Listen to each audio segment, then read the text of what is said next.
11월 25일 오늘의 말씀은 욥기 20장 1절에서 29절입니다.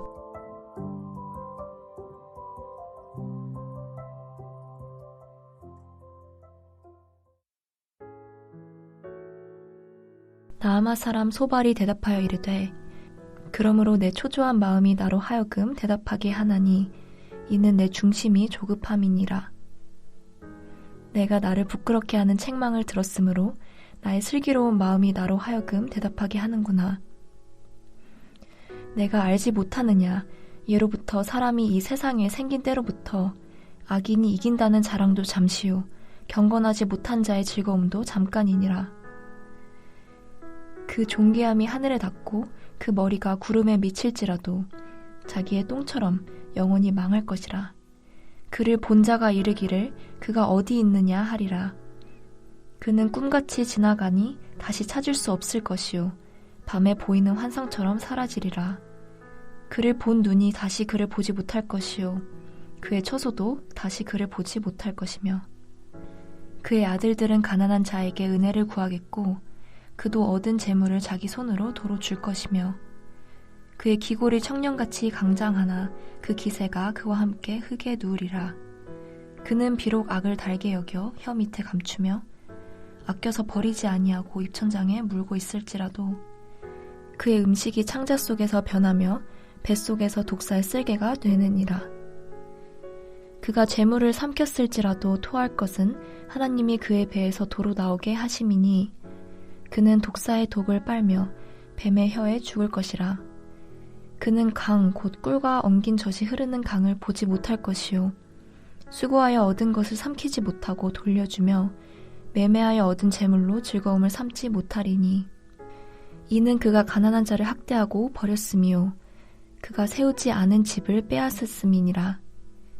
그는 마음의 평안을 알지 못하니 그가 기뻐하는 것을 하나도 보존하지 못하겠고 남기는 것이 없이 모두 먹으니 그런즉 그 행복이 오래 가지 못할 것이라. 풍족할 때에도 괴로움이 이르리니 모든 재난을 주는 자의 손이 그에게 임하리라. 그가 배를 불리려 할 때에 하나님이 맹렬한 진노를 내리시리니 음식을 먹을 때에 그의 위에 비같이 쏟으시리라. 그가 철 병기를 피할 때에는 놋 화살을 쏘아 꿰뚫을 것이요 몸에서 그의 화살을 빼는즉 번쩍번쩍하는 촉이 그의 쓸개에서 나오고 큰 두려움이 그에게 닥치느니라. 큰 어둠이 그를 위하여 예비되어 있고 사람이 피우지 않은 불이 그를 멸하며 그 장막에 남은 것을 해치리라. 하늘이 그의 죄악을 드러낼 것이요 땅이 그를 대항하여 일어날 것인즉 그의 가산이 떠나가며 하나님의 진노의 날에 끌려가리라. 이는 악인이 하나님께 받을 분깃이요 하나님이 그에게 정하신 기업이니라.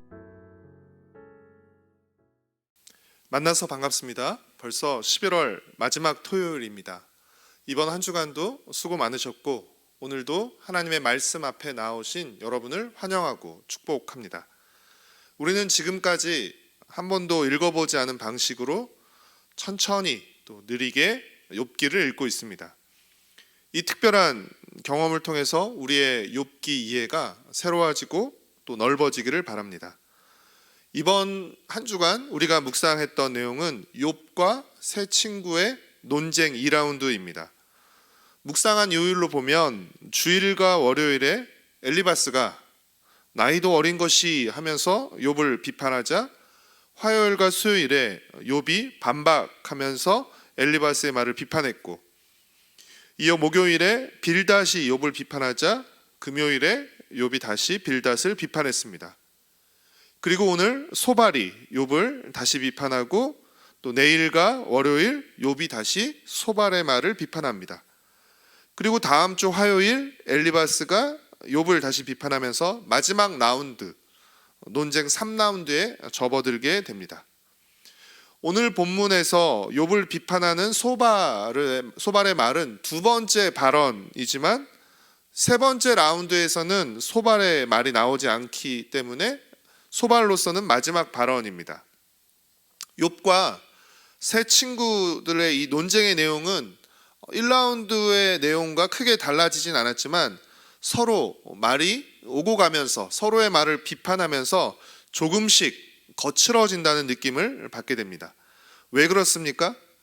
말을 거듭할수록 감정이 실리면서 대화가 점차 대결로 바뀌기 때문입니다. 대화라면 얼마든지 다른 생각을 주고받을 수 있지만 대결은 상대방의 생각을 꺾고 상대방의 의견을 꺾고 자신의 생각을 관철시켜야 하는 것이기 때문입니다. 욥의 생각과 주장은 한마디로 아무리 생각해도 자신은 이런 고난을 겪을 만한 큰 죄나 잘못을 저지르지 않았다는 것입니다.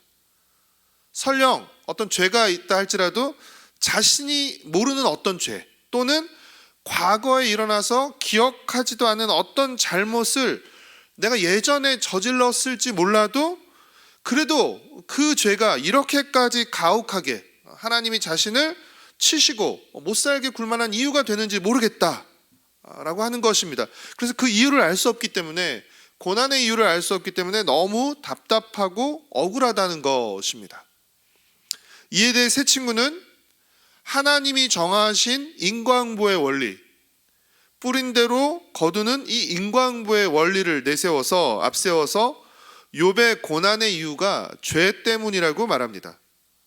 한마디로 욥이 이렇게 큰 고난을 받는 것은 욥이 그만큼 큰 죄나 잘못을 저질렀기 때문이라는 것입니다. 네가 큰 죄를 저질렀기 때문에 큰 고난을 받는 것이다.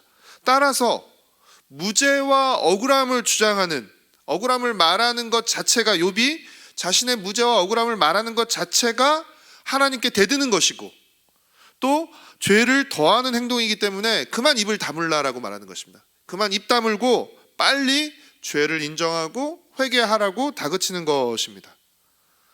사랑하는 성도 여러분, 욥이 친구들에게 바란 것은 무엇이었습니까? 욥이 친구들에게 바랬던 것은 그저 자신을 불쌍히 여겨주는 것이었습니다. 그저 자신의 하소연을, 자신의 절규를, 괴로운 한탄을 들어달라는 것이었습니다. 욥기 19장 21절 말씀입니다. 나의 친구야, 너희는 나를 불쌍히 여겨다오. 불쌍히 여겨다오. 하나님의 손이 나를 쳤구나. 그러나 친구들은 욥을 불쌍히 여기지 않고 욥이 잘못했기 때문에 이런 고통을 당하는 것이니 빨리 회개하라고 다그쳤습니다. 그리고 지금 네가 마치 죄가 없어서 고난받았다라고 말하는 것은 하나님의 공의에 대해서 네가 공격하고 대드는 것이다 라고 여기면서 하나님에 대해서 불순한 태도를 지금 네가 보이고 있다라고 하면서 꾸짖었습니다. 욥이 친구들에게 바란 것은 공감과 위로였습니다. 너 정말 힘들겠구나. 너 정말 아프겠구나. 이런 공감과 위로였는데 친구들은 오히려 맞는 말로, 틀린 말이 아니라 맞는 말로, 옳은 말로, 그러나 도움이 하나도 되지 못하는 말로 욥을 괴롭히고 박해했습니다. 그렇게 욥은 친구들을 16장 1절에서 재난을 주는 위로자들이라고 표현했던 것입니다. 위로자가 위로를 주는 것이 아니라 오히려 재난을 주는 것입니다. 위로자가 위로가 아니라 재난과 고통을 주고 있다는 것입니다. 사랑하는 성도 여러분, 사랑 없는 정답, 공감 없는 위로는 고통받는 이에게 오히려 학대가 될 수도 있고 박해가 될 수도 있다는 사실을 꼭 유념해 주시기를 바랍니다. 하나님은 고난의 이유를 말씀해 주시지 않으십니다. 그리고 친구들은 하나같이 고난의 이유가 욥의 죄 때문이라고 말합니다. 사람들은 고난당한 욥의 모습을 보면서 모두 등을 돌렸습니다. 하나님은 침묵하시죠? 친구들은 비난하죠? 사람들은 모두 등을 돌렸죠? 아무도 욥의 편을 들지 않는 이 철저히 고립된 상태에서 욥은 누구를 향합니까? 아무도 욥의 편을 들어주는 사람이 없는 이 억울하고 답답한 상황에서 욥은 하나님을 향합니다. 왜 욥이 하나님을 향하는 것입니까? 이유를 알 수 없는 고난을 허락하신 분이 비록 하나님이시지만 자신의 무죄와 억울함을 알아주시는 분, 아시는 분도 하나님 한 분밖에 없기 때문입니다. 그래서 자신의 억울함을 풀어주시고 이 고난에서 벗어나게 해줄 수 있는 분도 하나님밖에 없기 때문에 욥은 하나님을 향하는 것입니다. 그렇게 욥의 모든 항변, 친구들과의 논쟁에서 벌어지는 욥의 그 모든 항변은 사실은 처음에는 친구들을 향하다가 결국은 하나님을 향하게 되는 것입니다. 그래서 욥은 계속해서 하늘에 있는 나의 증인, 나의 중보자를 소망하고 바라봅니다. 자신의 손을 잡아줄 자를 바라보게 됩니다. 욥은 대속자를 희망합니다. 욥기 19장 25절과 26절 말씀입니다. 내가 알기에는 나의 대속자가 살아계시니 마침내 그가 땅 위에 서실 것이라. 내 가죽이 벗김을 당한 뒤에라도 내가 육체 밖에서 하나님을 보리라. 나의 대속자가 되는 하나님이 살아계시다는 것입니다. 비록 침묵하시지만 왜 이렇게 돌변해서 나를 괴롭게 하시는지는 알 수 없지만 나의 대속자이신 하나님이 살아계시다는 것입니다.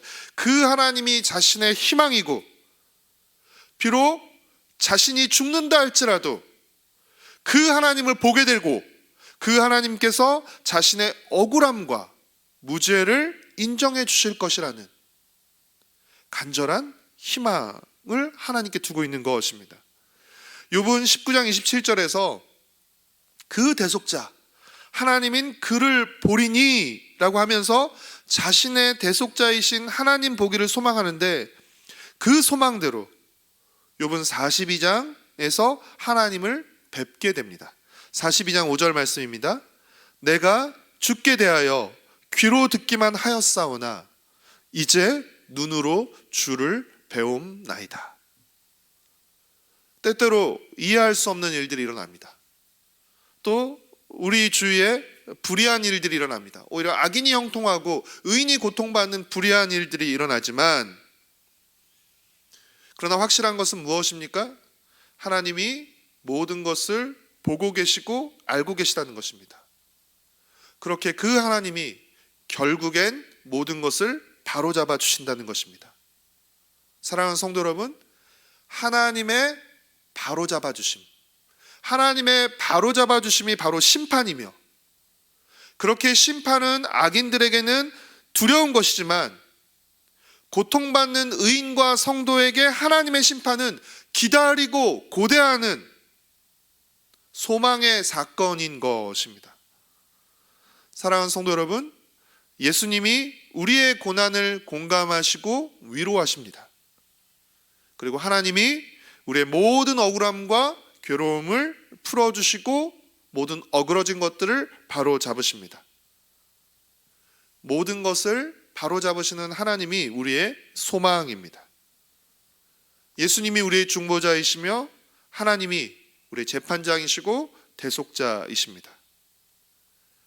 예수님을 사랑하고 하나님을 소망하며 우리의 하루하루를 믿음과 소망과 사랑으로 살아가기를 축복하고 소망합니다. 기도하겠습니다. 사랑하는 주님, 우리가 묵상이라는 방법을 통해서 욥기를 천천히 또 길고 오래 욥기를 읽고 있습니다. 하나님, 단순히 지겹고 어려운 말씀만으로 여기지 않게 하시고 하나님, 이 고통 속에 부르짖는 욥의 그 마음을 우리가 공감할 수 있게 허락하여 주시고 또 우리 주위에서 고통으로 부르짖는 작은 욥들의 목소리에 귀를 기울이는 성도들이 될 수 있게 허락하여 주시옵소서. 하나님이 모든 것을 보시고 아시고 바로잡으시는 그 하나님을 더욱 소망할 수 있게 하시고 우리의 현실이 우리가 알고 있는 사실과 반대되고 또 혼란스러울 때 하나님 오히려 그 하나님을 더욱 붙들고 갈망하고 소망하며 하나님 앞에서 하나님 우리의 삶을 더욱더 바르게 세워나갈 수 있도록 주님 은혜를 베풀어 주시옵소서. 사랑하는 주님, 질병으로 인해서 또 경제적인 형편으로 인해서 또 여러 가지 가정 문제로 인해서 크고 작은 많은 일들로 인해서 고통을 당하고 있는 우리 성도들이 있습니다. 우리의 고통을 공감하시고 위로하시는 그 주님 앞에 우리가 나갈 수 있게 허락하여 주옵시고, 또 모든 것을 바로잡으시는 주님을 소망하면서 하나님 믿음을 잘 지켜낼 수 있도록, 또 하나님 너무 힘들고 고통 가운데 쓰러지지 않도록 또 주님께서 은혜를 베풀어 주었기를 간절히 빌고 소망합니다. 우리 주위에 있는 이들에 대해서 따뜻한 시선으로 바라볼 수 있게 하시고, 먼저 설명하고 또 가르치려 하기보다 그들이 말하는 소리에 먼저 귀를 기울일 수 있는 하나님 그런 너그러움과 또 따뜻함을 우리에게 허락하셨기를 소원합니다. 사랑하는 주님, 내일은 우리 공동체가 함께 모여 예배드리는 복된 주일입니다. 함께 모여 예배할 때 주님 우리를 만나주시고 우리에게 새롭고 충만한 은혜를 베풀어 주셔서 우리의 마음이 새로워지고 하나님으로 가득할 수 있도록, 충만해질 수 있도록, 뜨거워질 수 있도록 주님 은혜를 베풀어 주시고, 성도들의 만남과 교제를 통해서 우리가 서로를 위로하고 더욱더 힘을 북돋을 수 있는 하나님 그런 복된 모든 시간들이 될 수 있게 하여 주시옵소서. 감사드리오며 예수님의 이름으로 기도드렸습니다. 아멘. 하늘에 계신 우리 아버지여, 이름이 거룩히 여김을 받으시오며 나라가 임하시오며 뜻이 하늘에서 이루어진 것 같이 땅에서도 이루어지이다. 오늘 우리에게 일용할 양식을 주시옵고, 우리가 우리에게 죄 지은 자를 사하여 준 것 같이 우리의 죄를 사하여 주시옵고, 우리를 시험에 들게 하지 마시옵고 다만 악에서 구하시옵소서. 나라와 권세와 영광이 아버지께 영원히 있사옵나이다. 아멘.